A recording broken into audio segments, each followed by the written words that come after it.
Halo Pastor Paul, halo Mbak Ana, halo Bapak Ibu semua yang hadir di live Zoom dan di live YouTube, dan juga yang akan nonton siaran ulang kita hari ini. Puji Tuhan, kembali kita membaca firman Tuhan dari kitab Ayub, Ayub 37 ayat 1 sampai 24. Demikian firman Tuhan. Sungguh, oleh karena itu hatiku berdebar-debar dan melonjak dari tempatnya. Dengarlah gegap gempita suaranya, guru yang keluar dari dalam mulutnya. Ia melepaskannya ke seluruh kolong langit, dan juga kilat petirnya ke ujung-ujung bumi. Kemudian suaranya menderu, yang mengguntur dengan suaranya yang megah. Dia tidak menahan kilat petir bila suaranya kedengaran. Allah mengguntur dengan suaranya yang mengagumkan. Ia melakukan perbuatan-perbuatan besar yang tidak tercapai oleh pengetahuan kita. Karena kepada salju ia berfirman, jatuhlah ke bumi, dan kepada hujan lebat dan hujan deras, jadilah deras. Tangan setiap manusia diikatnya dengan dibubuhi meterai, agar semua orang yang mengetahui perbuatannya, maka binatang liar masuk ke dalam tempat persembunyiannya dan tinggal dalam sarangnya. Taufan keluar dari dalam perbendaharaan dan hawa dingin dari sebelah utara. Oleh nafas Allah terjadilah es dan permukaan air yang luas membeku. Awan pun dimuatinya dengan air dan awan memencarkan kilatnya. Lalu kilatnya menyambar-nyambar ke seluruh penjuru menurut pimpinannya untuk melakukan di permukaan bumi segala yang diperintahkannya. Ia membuatnya mencapai tujuannya, baik untuk menjadi pentung bagi isi buminya, maupun untuk menyatakan kasih setia. Berilah telinga kepada semuanya itu, hai Ayub, diamlah dan perhatikanlah keajaiban-keajaiban Allah. Tahukah engkau bagaimana Allah memberi tugas kepadanya dan menyinarkan cahaya dari awannya? Tahukah engkau tentang melayangnya awan-awan, tentang keajaiban-keajaiban dari Yang Maha Tahu?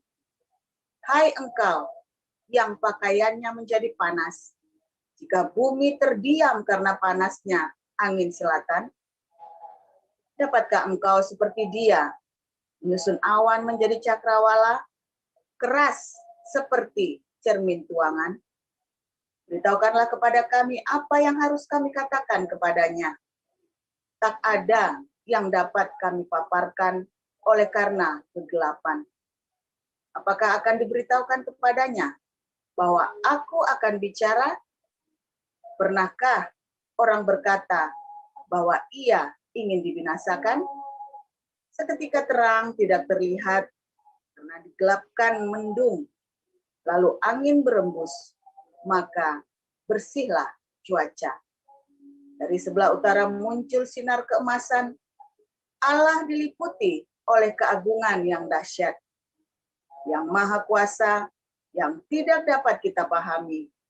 Besar kekuasaan dan keadilannya. Walaupun kaya akan kebenaran, ia tidak menindasnya. Itulah sebabnya ia ditakuti orang. Setiap orang yang menganggap dirinya mempunyai hikmat, tidak dihiraukannya.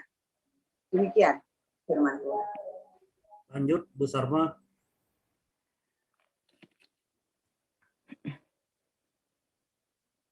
Baik, saya akan melanjutkan pembacaan firman yang berikutnya. Lukas 10 ayat 1 sampai 42. Beginilah firman Tuhan. Kemudian daripada itu Tuhan menunjuk 70 murid yang lain, lalu mengutus mereka berdua-dua mendahuluinya ke setiap kota dan tempat yang hendak dikunjunginya. Katanya kepada mereka, tuaian memang banyak, tetapi pekerja sedikit. Karena itu mintalah kepada Tuhan yang empunya tuaian, supaya ia mengirimkan pekerja-pekerja untuk tuaian itu. Pergilah, sesungguhnya aku mengutus kamu seperti domba ke tengah-tengah serigala. Janganlah membawa pundi-pundi atau bekal atau kasut, dan janganlah memberi salam kepada siapapun selama dalam perjalanan. Kalau kamu memasuki suatu rumah, katakanlah lebih dahulu, damai sejahtera bagi rumah ini. Dan jikalau di situ ada orang yang layak menerima damai sejahtera, maka salammu itu akan tinggal atasnya. Tetapi jika tidak, salammu itu kembali kepadamu. Tinggallah dalam rumah itu, makan dan minumlah apa yang diberikan orang kepadamu, sebab seorang pekerja patut mendapat upahnya. Janganlah berpindah-pindah rumah. Dan jikalau kamu masuk ke dalam sebuah kota dan kamu diterima di situ, makanlah apa yang dihidangkan kepadamu, dan sembuhkanlah orang-orang sakit yang ada di situ, dan katakanlah kepada mereka, kerajaan Allah sudah dekat padamu. Tetapi jikalau kamu masuk ke dalam sebuah kota dan kamu tidak diterima di situ, pergilah ke jalan-jalan raya kota itu dan serukanlah, juga debu kotamu yang melekat pada kaki kami kebaskan di depanmu. Tetapi ketahuilah ini, kerajaan Allah sudah dekat. Aku berkata kepadamu, pada hari itu Sodom akan lebih ringan tanggungannya daripada kota itu. Celakalah engkau Korajim, celakalah engkau Betsaida, karena jika di Tirus dan di Sidon terjadi mujizat-mujizat yang telah terjadi di tengah-tengah kamu, sudah lama mereka bertobat dan berkabung. Akan tetapi pada waktu penghakiman, tanggungan Tirus dan Sidon akan lebih ringan daripada tanggunganmu. Dan engkau Kapernaum, apakah engkau akan dinaikkan sampai ke langit? Tidak, engkau akan diturunkan sampai ke dunia orang mati. Barang siapa mendengarkan kamu, ia mendengarkan aku. Dan barang siapa menolak kamu, ia menolak aku. Dan barang siapa menolak aku, ia menolak dia yang mengutus aku. Kemudian ke-70 murid itu kembali dengan gembira dan berkata, Tuhan, juga setan-setan takluk kepada kami demi namamu. Lalu kata Yesus kepada mereka, aku melihat iblis jatuh seperti kilat dari langit. Sesungguhnya aku telah memberikan kuasa kepada kamu untuk menginjak ular dan kalajengking dan kuasa untuk menahan kekuatan musuh, sehingga tidak ada yang akan membahayakan kamu. Namun demikian janganlah bersukacita karena roh-roh itu takluk kepadamu, tetapi bersukacitalah karena namamu akan terdaftar di surga. Pada waktu itu juga bergembiralah Yesus dan Roh Kudus dan berkata, aku bersyukur kepadamu Bapa, Tuhan langit dan bumi, karena semuanya itu engkau sembunyikan bagi orang bijak dan orang pandai, tetapi engkau nyatakan kepada orang kecil. Ya Bapa, itulah yang berkenan kepadamu. Semua telah diserahkan kepadaku oleh Bapakku, dan tidak ada seorang pun yang tahu siapakah anak selain Bapa, dan siapakah Bapa selain anak, dan orang yang kepadanya anak itu berkenan menyatakan hal itu. Sesudah itu Sarma lanjut Bu Cinta. Oh, baik. Pak Enardo, pasal ayat 23. Sesudah itu berpalinglah Yesus kepada saya ulangi. Sesudah itu berpalinglah Yesus kepada murid-muridnya tersendiri dan berkata, berbahagialah mata yang melihat apa yang kamu lihat. Karena aku berkata kepada kamu, banyak nabi dan raja ingin melihat apa yang kamu lihat, tetapi tidak melihatnya.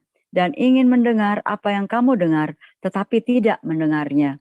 Pada suatu kali berdirilah seorang ahli Taurat untuk mencobai Yesus. Katanya, Guru, apakah yang harus kuperbuat untuk memperoleh hidup yang kekal? Jawab Yesus kepadanya, apa yang tertulis dalam hukum Taurat? Apa yang kau baca di sana? Jawab orang itu, kasihilah Tuhan Allahmu dengan segenap hatimu, dan dengan segenap jiwamu, dan dengan segenap kekuatanmu, dan dengan segenap akal budimu, dan kasihilah sesamamu manusia seperti dirimu sendiri. Kata Yesus kepadanya, jawabmu itu benar, perbuatlah demikian, maka engkau akan hidup.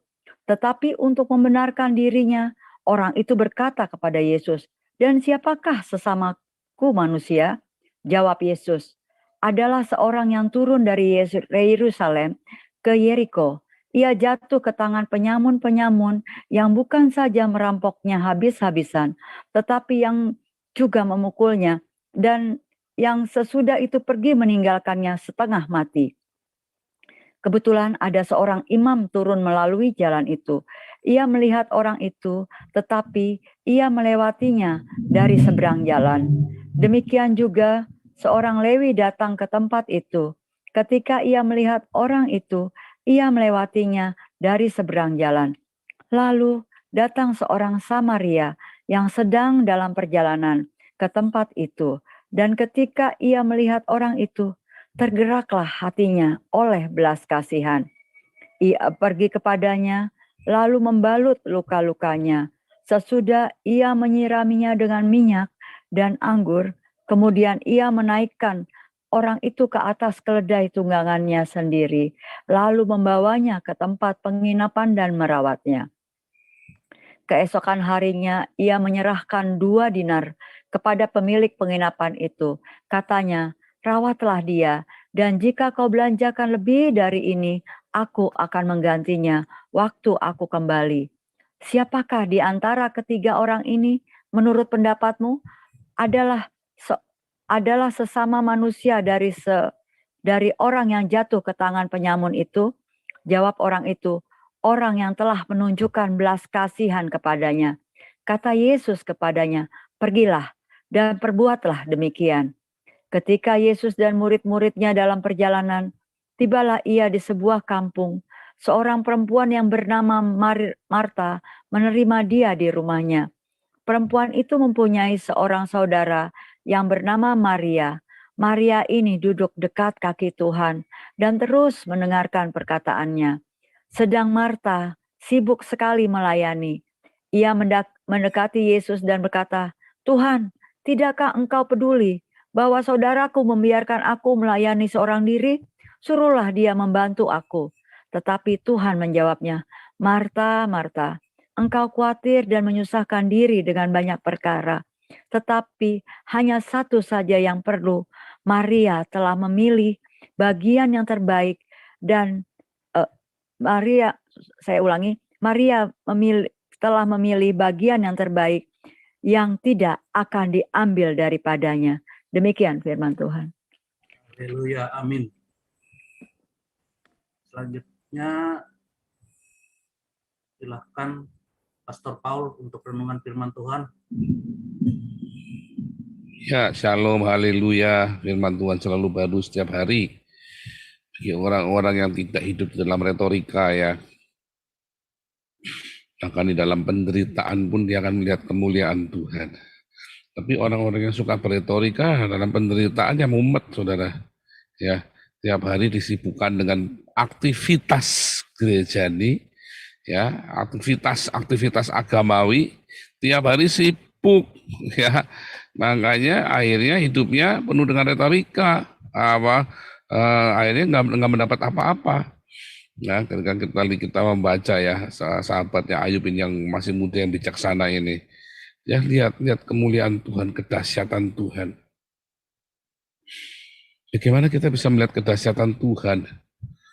Ya, Anda punya uang saja belum tentu bisa melihat kedahsyatan Tuhan. Tetapi seringkali justru di dalam penderitaan Anda akan melihat kemuliaan, kebaikan, kedahsyatan Tuhan semesta alam kita. Justru di dalam penderitaan. Anda berdoa, Tuhan, aku ingin ada pengalaman pribadi, mujizat bersama Tuhan. Lah namanya mujizat kan hal yang mustahil. Nah kalau Anda pengen mengalami mujizat, berdoa minta mujizat, berarti Anda kudu ngalamin mentok dulu kan. Sana sini mentok kan. Masalahnya kan Anda kan mintanya mujizat, pengalaman pribadi dengan Tuhan, tetapi Anda sendiri nggak mau menderita kan. Ya kan? Tuhan berikan pengalaman pribadi bersama denganmu Tuhan. Pengalaman pribadi dengan Tuhan itu apa? Anda maunya pengalaman pribadi yang indahoy terus. Ya kan? Aku ingin mengenal kekasihku lebih dalam lagi. Tapi mengenal yang indahoy, ya yang raba-raba lama-lama basah maunya kan. Makanya bahasa rohmu kan isinya kuraba-raba lama-lama basah kan. Nah, karena Anda ingin yang indohai yang baik-baik saja. Anda tahu nggak bagaimana cara mengenal istrimu dan suamimu? Di dalam penderitaan, di dalam masa-masa pencobaan yang luar biasa, di dalam masa-masa kesulitan di dalam rumah tanggamu, kamu akan kenal suamimu, kamu akan kenal istrimu. Kalau semuanya baik-baik saja ya, Anda tidak akan kenal dia. Percaya saya, Anda tidak akan kenal. Tidak akan kenal. Anda boleh menikah 50 tahun, kalau semuanya baik-baik saja, nggak akan kenal. Tiba-tiba suamimu punya selingkuhan, udah punya anak 3. Kamu punya anak 1, dia punya anak 3 sama selingkuhannya. Anda bingung, yang resmi yang mana nih jadinya nih? Ya kan? Nah, semuanya baik-baik saja. Anda tidak ada terbuka dua-duanya. Udah gak suka yang penting dijaga yang baik-baik saja. Yang baik-baik saja. Ya kan? Anda tidak mau terbuka, penuh dengan kepalsuan. Pernikahanmu penuh dengan kepalsuan akhirnya kan. Anda tidak mengenal. Bahkan di dalam masa pencobaan kamu tidak baik-baik saja, semua nggak ada pencobaan. Hati-hati loh. Keluarga-keluarga yang baik-baik saja nggak ada pencobaan, Anda mulai tanya yang benar, pastikan ya. Jangan-jangan ternyata dia sudah punya keluarga yang lain. Hati-hati. Ya, terlalu banyak yang disembunyikan, ya, terlalu banyak yang disembunyikan. Hati-hati ya. Anda mengerti, hati-hati pokoknya ya. Karena keluarga yang benar adalah di dalam masa badai, di dalam masa-masa yang susah, di masa-masa senang, masa susah, suka maupun duka, open, terbuka bersama-sama, dewasa bersama-sama. Salah ya kalau suami menutupi masalahnya kepada istrinya, salah. Istri yang menutup-nutupi segala sesuatu kepada suaminya, salah. Yang di kelas apostolik saya ajari nanti, salah. Anda pikir Anda wise, bijaksana, enggak, tolol Anda. Karena nanti Anda tidak akan menjadi pasangan yang seimbang. Anda akan bertumbuh dewasa, istrimu akan jadi anak-anak. Giliran tibanya kamu mati, istrimu sendirian kayak layangan putus. Wah, bisa jual diri itu, saudara. Bisa puyeng gitu, saudara. Hadapi sama-sama. Ya kan, buka, saya lagi kolaps. Kondisinya begini, wah panik ya sama-sama, ayo. Sekarang bagaimana kendalikan sama-sama. Mengenal sama-sama. Akhirnya kamu lihat respon-respon istrimu, kamu lihat respon-respon suamimu seperti apa. Di situ kamu bertengkar. Tuhan, kenapa Tuhan izinkan? Ya, supaya kamu mengenal. Supaya kamu sama-sama dewasa. Bukannya malah bubar, malah pegatan. Dan saudara, nah kita maunya kan begitu, maunya gampangnya saja. Ya kan? Lagi ada masalah, justru sama-sama dewasa kita taklukkan, kita kelola, kita manage masalah ini. Sehingga kita sama-sama bertumbuh di dalam pengertian, di dalam hikmat, di dalam rohanimu, bertumbuh semuanya, di dalam karakter juga. Ya, dan akhirnya Anda melihat, Anda akan terkagum-kagum dengan istrimu, seperti saya kagum sama Ana. Luar biasa ini ternyata ya. Yang saya ngeremehkan dia, ternyata banyak kali saya justru diselamatkan oleh karena yang saya anggap dia naif. Tapi justru saya diselamatkan banyak kali melalui kenaifannya itu. Ya kan? Di situ ada rasa kagum. Yang tadinya, oh bosan banyak orang cantik, sekretaris saya lebih cantik, apa lebih cantik. Ya, namanya orang baru pertama kawin, ya istrinya lebih cantik. Lama-lama dia punya sekretaris, dia punya apa, karirnya berhasil. Bahkan mungkin bosnya dia senang sama dia. Ya kan? Berubah orientasinya kan. Tapi di dalam masa pencobaan itu Anda kan mengalami kekaguman, inner beauty dari istrimu, ya, inner handsome, ya kan, gentleman-nya suamimu keluar yang dari dalam. Anda kagum. Anda kagum pada istrimu. Di situ hubunganmu akan makin cinta. Cintanya itu makin dewasa. Ya, karena saya nggak tahu ya apa yang menjadi fantasi seks Anda terhadap pasangan Anda. Kalau cuman penampilan doang mah dilukis saja, gampang itu kan. Akan ada lukis artis, makeup artis. Tapi saya kasih tahu ya, karakter di dalam seorang laki-laki dan wanita itu dari daya tarik seksual yang paling dahsyat. Ya, karakter di dalamnya. Bukan masalah tampang di luarnya.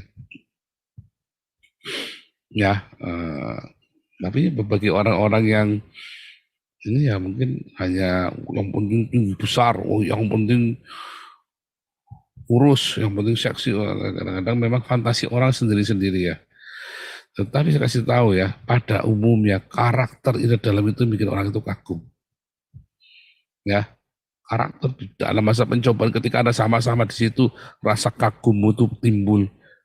Makanya suami istri jangan lari ketika ada masalah. Dalam penderitaan itu jangan lari. Nah, hubungan kita dengan Tuhan Yesus kan juga begitu kan. Di dalam masa-masa lembah kekelaman itu, ya, kalau di padang rumput hijau mah Anda bisa jingkrak-jingkrak ya kan. Bisa jingkrak-jingkrak haleluya, haleluya, haleluya, haleluya. Begitu duitnya ketipu 200 juta mencak-mencak. Sumpah serapah. Ya kan.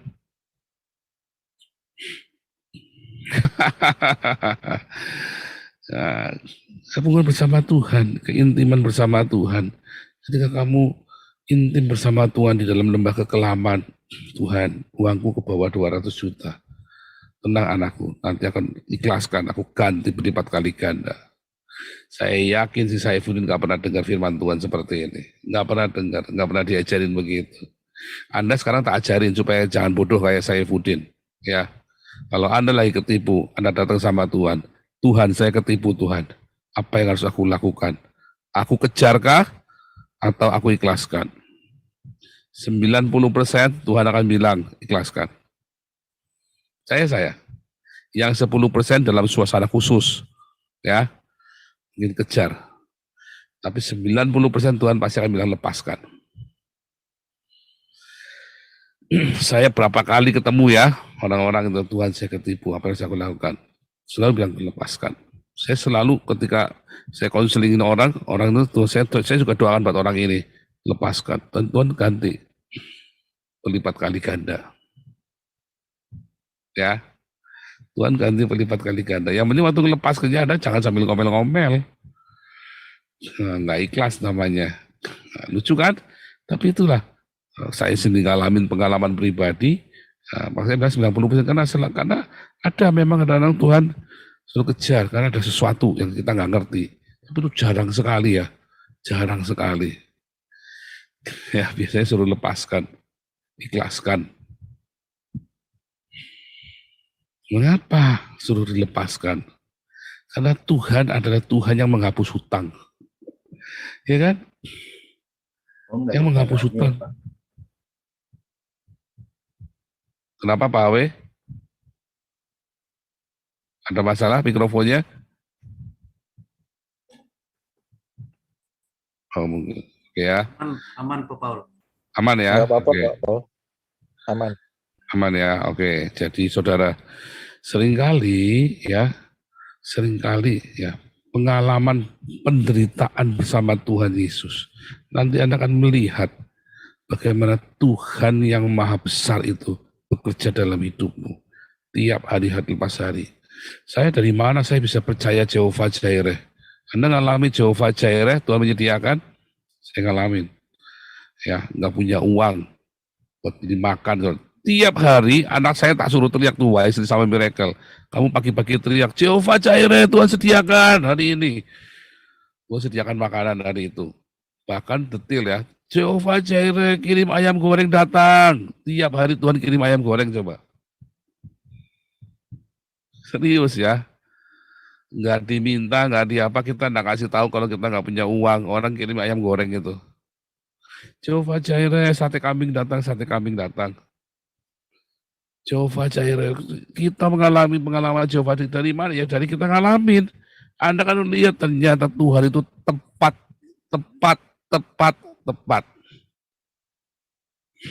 Anda ngalamin yang namanya Jehovah Rohi, Tuhan Gembalamu yang menuntun. Waktu saya mau berangkat ke Eropa, kita panik, saudara, bingung. Berantem lagi sama anak saya. Gimana caranya berangkat ke Eropa? Jehovah Rohi, Tuhan Gembala kami. Gembala, tuntun ke air yang tenang, ke padang rumput hijau, bahkan dalam lembah kekelaman. Dalam setiap musim hidupmu dia tuntun, dia gembala kita. Jangan khawatir, dia maju di depan, kita tinggal ngikut saja. Tuhan mau apa, aku turut. Ya, nanti gembala yang baik. Anda mengalami yang namanya Jehovah Syama, dia hadir dalam hidupmu. Alami dong, Jehovah Syama. Di dalam masa-masa yang berat, tiba-tiba Tuhan hadir dalam hidupmu. Dan engkau menghadirkan Tuhan bagi orang-orang lain. Alamin. Jangan cuma teori doang. Bagaimana cara mengalami? Anda harus masuk dalam penderitaan. Jehovah Syama, Jehovah Jireh, Jehovah Rohi, Jehovah Nisi, Allah panji kemenanganku. Jehovah Rafa, bagaimana Anda mengalami Jehovah Rafa kalau Anda nggak pernah sakit mau mati? Anda kudu ngelewatin dulu kan? Waduh Tuhan mumet Tuhan. Saya ingin mengalami semakin mengenal Tuhan. Wah, di bawah satu-satu nama Tuhan. Ya, Anda diperkenalkan satu-satu. Ya, Anda kudu ngalamin dulu di sana. Dan di dalam pengalaman bersama Tuhan, kamu akan mengenal Tuhan dan melihat kebesaran Tuhan. Imanmu makin firm. Di mana? Di tengah penderitaan. Bukan di padang rumput. Anda tidak akan mengenal Tuhan di padang rumput. Di padang rumput happy, everybody happy. Anda akan mengenal cinta dari penciptamu, cinta dari gembalamu. Ketika kamu lagi disergap sama singa, sama beruang, sama serigala, Anda mengembe, gembalamu lari. Mungkin kamu sudah ada di dalam, udah dicengkram mulut, udah di mulutnya beruang itu. Gembalamu lari, selamatkan kamu. Di situ kamu rasakan, aduh Tuhan kok baik benar ya, Tuhan cintaku. Di situ kamu akan rasakan getaran-getaran hati Bapa surgawi. Ya, dan ketika kamu melihat orang yang mengalami yang sama, orang yang sakit, Anda nggak punya uang, Anda doain. Getaran yang sama akan menyembuhkan dia. Anda punya uang, Anda bawa dia ke rumah sakit. Anda lihat orang yang lapar, Anda ingat dulu Anda lapar. Ya kan?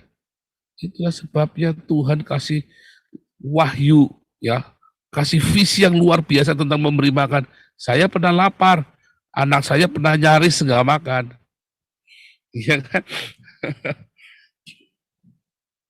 Maka wahyu itu kuat sekali.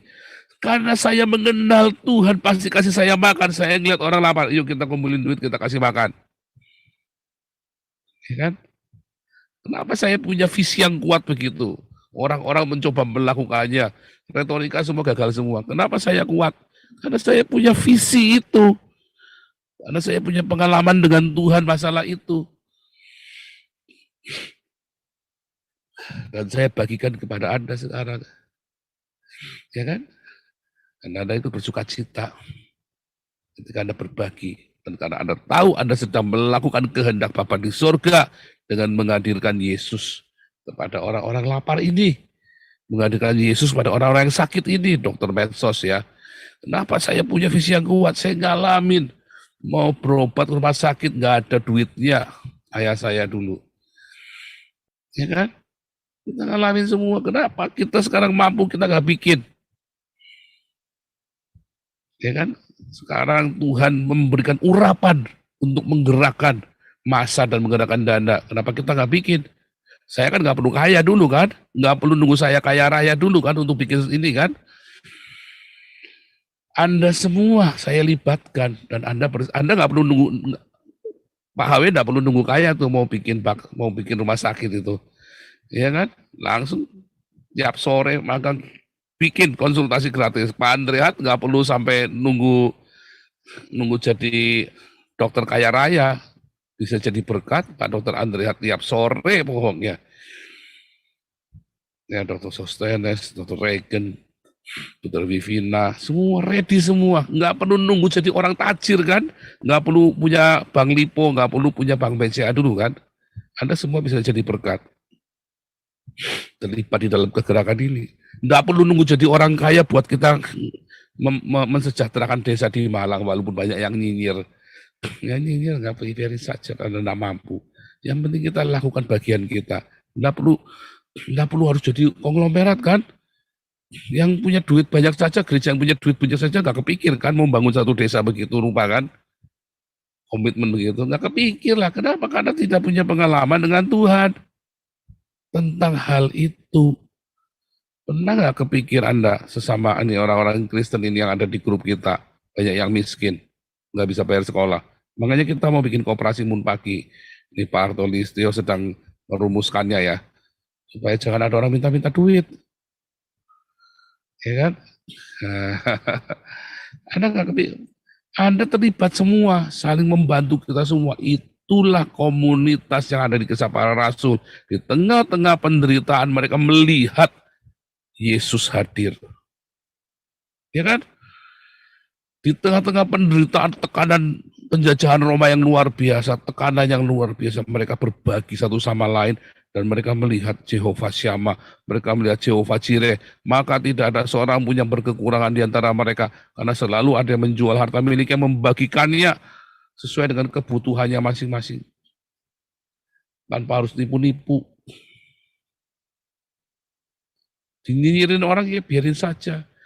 Ini kalau butuh kan datang sendiri. Ya.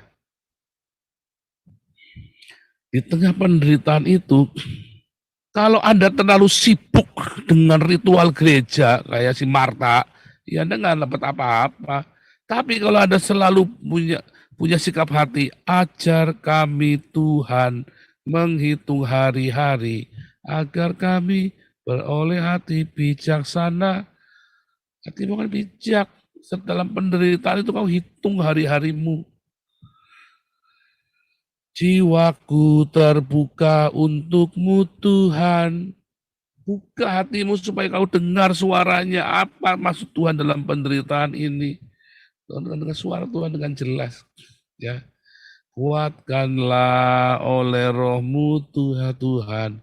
Biar ributlah datangku mau tetap selamanya. Tuhan, apapun boleh terjadi Tuhan dalam hidupku. Yang penting jangan lepaskan aku dari kasih karunia-Mu Tuhan.